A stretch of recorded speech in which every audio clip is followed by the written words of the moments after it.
설왕설래하던 한미 자유무역협정 재협상이 드디어 무대 위로 오르게 됐습니다. 우리 시간 오늘 새벽 미 무역대표부가 재협상 성명을 낸 겁니다. 한국으로서는 큰 시험대에 오르게 된 건데 앞으로 어떻게 상황이 전개될지 살펴보도록 하겠습니다. 네, 스튜디오에 경제부 김종수 기자 나와 있습니다. 김 기자, 네. 미국이 드디어 재협상 포문을 열었습니다. 상황을 한번 좀 자세하게 이야기 부탁드립니다. 예, 오늘 새벽이죠, 우리 시간으로는. 미국에서는 12일 오후일 텐데요. 네. 미국 무역대표부 USTR이 성명을 냈습니다. 한마디로 무역장벽 제거 또 협정 개정 필요성을 논의하기 위해서 한미 FTA 공동위원회의 개최를 한국 정부에 요구했다. 그래서 다음 달에 워싱턴에서 있을 것이다. 이런 내용이 나왔습니다. 예. 그러면서 무역 손실을 줄이고요. 미국인에게 더 많은 사업 기회를 부여하기 위해서라는 말도 했습니다. 한마디로 자신들의 요구가 미국에 유리한 재협상이라는 걸 이미 담고 있는 것이죠.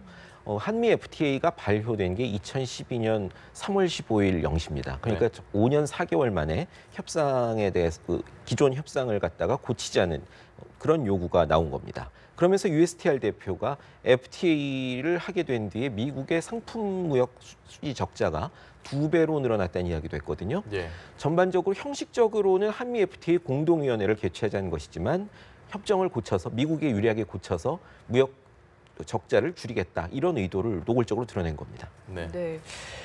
그렇게 노골적으로 뭔가 미국에 유리한 재협상이 될 것 같은데 네. 궁금한 게 저희는 그렇다면 무조건 이 요구를 받아들여야 하는 건지 궁금합니다. 무조건 받아들여야 하는 건 물론 아닙니다. 미국의 요구사항이 좀 전에 말씀드린 것처럼 한미 FTA 특별공동위원회를 열자는 것이거든요. 거기에서 아마 정식으로 재협상 혹은 개정, 수정 이런 요구가 나올 겁니다.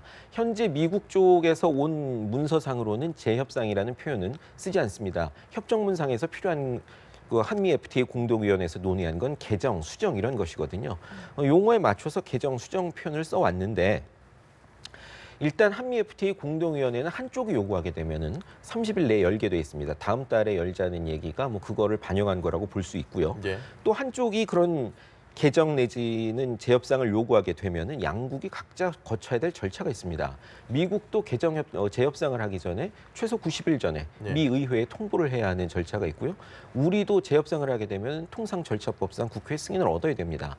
지금 빠르면 11월 정도에 재협상이 있지 네. 않겠느냐 이런 얘기가 나오는 이유는요. 예. 다음 달에 만약에 특별공동위원회가 열려서 그 자리에서 미국이 통보를 하고 거의 동시에 미 의회에다가 재협상을 통보한다면 가장 빠른 시기가 11월쯤이 될 거라는 이야기인데요. 네. 하지만은 지금 우리 정부조직법이 통과가 안 돼서 미국 USTR 무역대표부 대표의 카운터파트인 우리 통상교섭본부장이 지금 네. 없는 상태 아닙니까? 그런 실무적인 문제들이 있기 때문에 또 그리고 우리가 처음부터 바로 다음 달 FTA 공동위원회에서 곧바로 재협상 하는데 동의를 바로 할지도 조금 지금으로서는 알 수 없는 문제이기 때문에 11월에 반드시 이루어진다고 보기엔 아직 힘든 상태라고 보시면 될 것 같습니다. 알겠습니다. 그렇다면 재협상을 요구해도 네. 이 FTA 공동위원회에서 합의가 있어야 한다. 이렇게 되면 네. 우리로서는 거부할 수 있는 방법이 없는 거나 마찬가지인가요? 꼭 거부할 수 있는 방법이 없다라고 얘기할 수 있는 건 아닙니다. 한마디로 FTA 공동위원회에서 미국의 재협상 요구에 대해서 우리는 현재가 이익의 균형을 이루고 있기 때문에 굳이 재협상을 할 필요 없다. 예. 그렇게 반대를 하면 되는 것입니다. 그런데 현실적인 문제가 있죠. 스트롱맨으로 잘 알려진 우리 트럼프 미국 네. 대통령이 네. 취임하자마자 처음 한 일 중에 하나가 환태평양 경제 동반자 협정, 일본을 포함해서 10여 개 국가들이 가담한 자유무역 협정을 일방적으로 탈퇴한 걸로 시작을 했죠. 예. 이 이야기는 한미 FTA도 마찬가지로 나올 수 있다는 얘기입니다. 우리가 동의하지 않을 경우에 미국으로서는 그러면은 한미 FTA를 종료할 수 있다. 실제적으로 공식 통보를 안 하더라도 그런 입장을 협상 과정에서 내비칠 수가 있는 것이죠. 예. 현재 한미 FTA 협정문상 한쪽이 종료를 통보하면 180일 뒤에 종료가 됩니다. 그러면 우리로서는 재협상을 해서 다시 내용을 조정할 것인가 아니면 한미 FTA를 완전히 끝내거나 완전히 끝낸 뒤에 전혀 새로운 협정을 맺을 것인가 거기에 대해서 선택을 해야 되는데요. 그 과정에서 결국은 재협상으로 나가게 되는 압력을 받을 공산이 큽니다. 네. 앞으로 한미 FTA 이야기가 많이 나올 것 같은데 네. 지금 언론 보도들을 보면 저희가 사실 이해하기 어려운 부분이 많거든요. 네. 그중에 미국 언론에서 패스트트랙이 필요하지 않은 형태로 협상을 진행할 것이다. 네. 이건 어떤 의미입니까? 네, 패스트트랙 말 그대로 빠른 절차죠. 미국의 법구조상 통상 협상 문제는 정부의 권한이 아니라 의회의 권한에 속합니다. 예. 패스트 트랙이라고 할 적에 통상법에 따라서 의회가 정부의 신속한 협상을 위해서 의회가 하나하나마다 다 감독할 수가 없으니 신속한 협상을 하도록 권한을 부여해 주는 걸 말하는데요.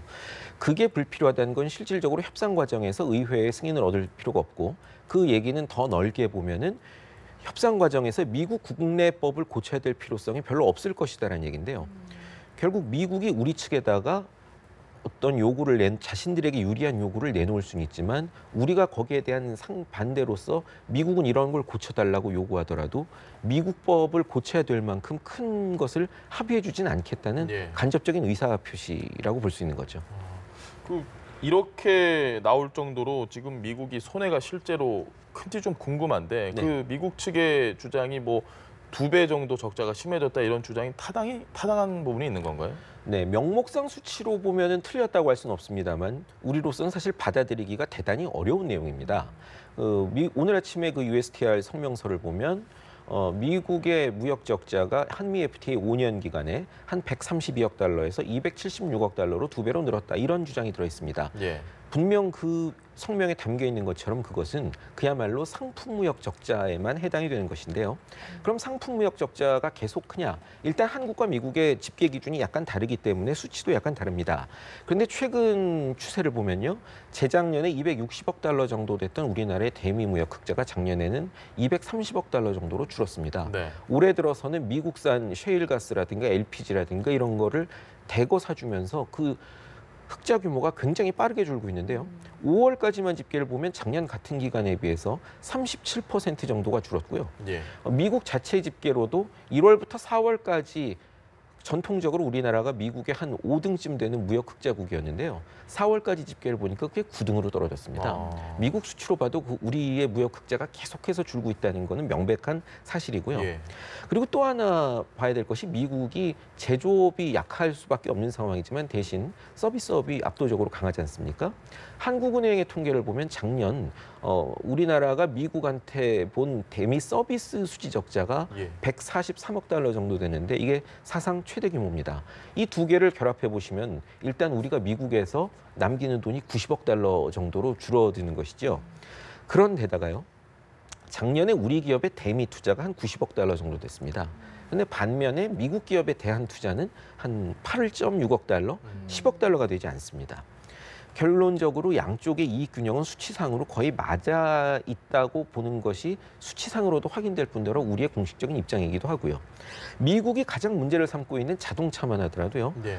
지난 협정 발효 5년 동안에 미국산 자동차의 한국 수출은 한 37% 정도 늘었고요.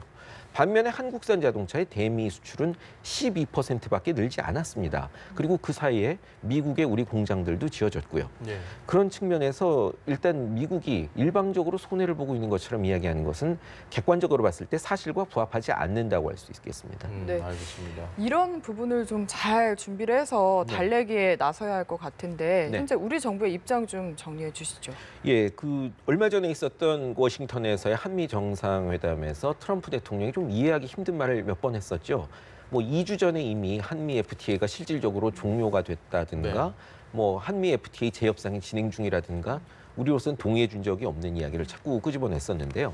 여기에 대해서 문 대통령이 이런 이야기를 했었죠. 실무 태스크포스를 구성해서 한미 FTA의 영향을 조사하고 분석하고 평가해보자고 역제의를 했다.